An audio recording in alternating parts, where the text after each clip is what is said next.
কুরবানির ইতিহাস কোথা থেকে আসলো, কোথা থেকে হলো কুরবানির ইতিহাস? হযরতে আদম, আমাদের আদি পিতা হযরত আদম আলাইহিস সালাতু ওয়াস সালামের দুই সন্তান ছিলেন। ওই আদমের সন্তান হাবিল এবং কাবিল, তাদের মাধ্যমে কুরবানির সূচনা হয়। আল্লাহ রাব্বুল আলামিন যখন হাবিল এবং কাবিলরা জন্মগ্রহণ করলেন, জুরাই জুরাই হযরত আদম আলাইহিস সালাতু ওয়াস সালাম এবং হাওয়ার ঘর থেকে জুরাই জুরাই সন্তান হয়। ওই জুরাই জুরাই সন্তানের মাধ্যমে ওই সময় আর কোন পুত্রের সন্তান ছিল না।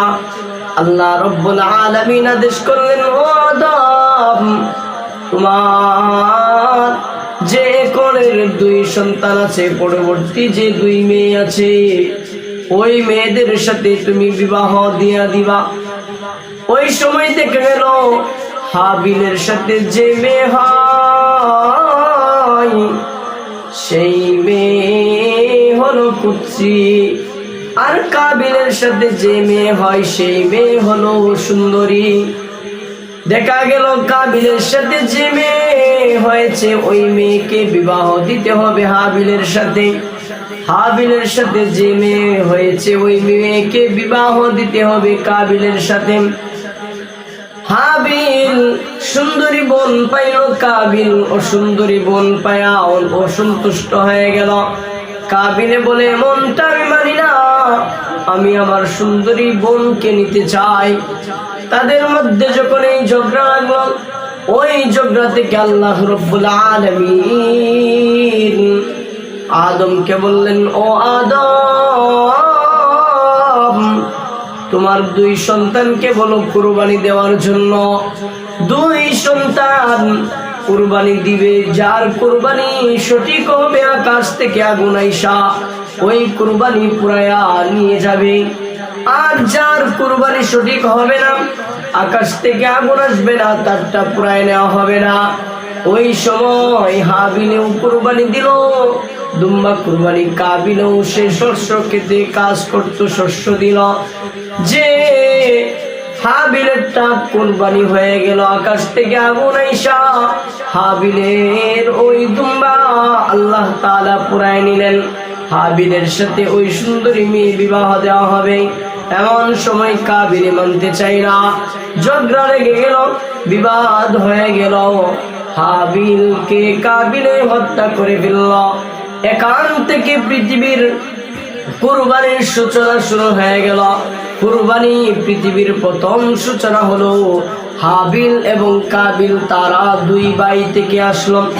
দুনিয়ার যে কুরবানি আছে, ওই দুনিয়ার কুরবানি হযরত ইব্রাহিম আলাইহিস সালাতু ওয়াস সালাম এবং তার ছেলে হযরত ইসমাঈল আলাইহিস সালাতু ওয়াস সালাম থেকে আসলো।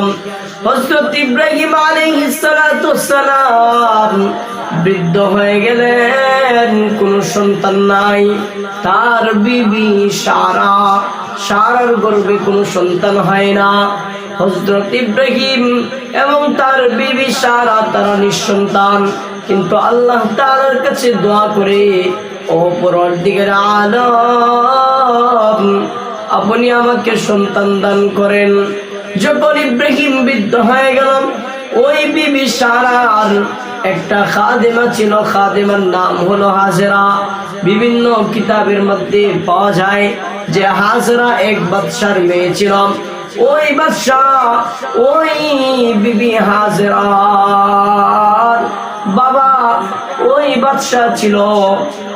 আর ওই সময় সারা আলাইহিস সালাতু ওয়াস সালাম ওই গোত্র দিয়ে যাইতেছিল। সারার সাথে কুকর্মর করার জন্য হাত বাড়াইল, হাত পঙ্গু হয়ে গেল। সারা দোয়া করলেন, হাত ভালো হয়ে গেল। এই পরিস্থিতি দেখে বলে, ওই মেয়েটা কোনো সাধারণ মেয়ে না, এই জন্য আমি ওই মেয়ের দাসী হিসাবে আমার মেয়ে হাজেরাকে তাকে দান করে দিলাম। ওই সময় তাকে দান করে দিল। ওই হাজেরা দাসী হয়ে গেল। এক সময় হযরত ইব্রাহিম আলাইহিস সালাতুস সালামের কোনো সন্তান নাই, হযরত সারারও কোনো সন্তান নাই। এমন ভাবে কান্নাকাটি করতে লাগলো। এক সময় হঠাৎ করে সারা বলে, স্বামী আমার দাসী যে আছে হাজেরা, হাজেরাকে আপনি বিবাহ করেন, হাজেরাকে আপনাকে দিয়ে দিলাম। হযরত ইব্রাহিম আলাইহিস সালাতু ওয়াস সালাম হাজেরাকে বিবাহ করলেন। হাজেরাকে বিবাহ করার পর ৮০-৮৫ বছর বয়স হযরত ইব্রাহিম আলাইহিস সালাতু ওয়াস সালামের। ওই সময় হাজেরাকে বিবাহ করার পর হাজেরার গর্ভে সন্তান আসলো। হযরত ইসমাঈল হযরত ইব্রাহিম আলাইহিস সালাতু ওয়াস সালামের সন্তান হযরত ইসমাঈল আলাইহিস সালাতু ওয়াস সালাম হাজেরার গর্ভে জন্মগ্রহণ করলো। হাজেরা যখন একটু বড় হয়ে গেল, আল্লাহ রাব্বুল আলামিন কুরআনের মধ্যে ঘোষণা করেন, ফালাম্মা বালাগা মাআহুস সায়া قال يا بني إني أرى في المنام أني أذبحك فانظر ماذا ترى قال يا أبت افعل ما تؤمر ستجدني إن شاء الله من الصابرين। আল্লাহ রাব্বুল আলামিন কোরআনে ঘোষণা করে দিলেন, সর্বপ্রথম হযরত ইব্রাহিম আলাইহিস সালাতু ওয়াস সালাম দোয়া করতেন, রব্বি হাবলি মিনাস সালিহিন, ও পরওয়ারদিগার আলম আপনি আমাকে একটা নেককার সন্তান দান করুন, ধৈর্যশীল একটা সন্তান দান করুন। আল্লাহ রাব্বুল আলামিন ইব্রাহিম আলাইহিস সালাতু ওয়াস সালামের দোয়া কবুল করলেন। আল্লাহ রাব্বুল আলামিন ওই দোয়া কবুল করে আল্লাহ রাব্বুল আলামিন বলেন, ফাবাশশারনাহু বিগুলামিন হালিম, ও ইব্রাহিম তোমাকে আমি একটা নেককার সন্তানের সুসংবাদ দিলাম, একটা নেককার সন্তানের সুসংবাদ তোমাকে আমি আল্লাহ তাআলা দিলাম। আল্লাহ রাব্বুল আলামিন হযরত ইসমাঈল আলাইহিস সালাতু ওয়াস সালামকে দিলেন। ইসমাঈল আলাইহিস সালাতু ওয়াস সালাম যখন হাঁটার বয়স হয়ে গেল, ফালাম্মা বালাগা মাআহুস সায়া, ওই হাঁটার বয়স যখন হয়ে গেল, ওই সময় হযরত ইব্রাহিম আলাইহিস সালাতু ওয়াস সালামকে স্বপ্নে দেখাইলেন, ও ইব্রাহিম তুমি কুরবানি দাও। ইব্রাহিমকে স্বপ্নে দেখাইলেন কুরবানি দাও। ওই সময় হযরত ইব্রাহিম আলাইহিস সালাতু ওয়াস সালাম তার সন্তান ইসমাঈলকে বলে, ফালাম্মা বালাগা মাআহুস সায়া ক্বালা ইয়া বুনাইয়া ইন্নী আরা ফিল মানামি আন্নী আযবাহুকা ফানজুর মাযা তারা।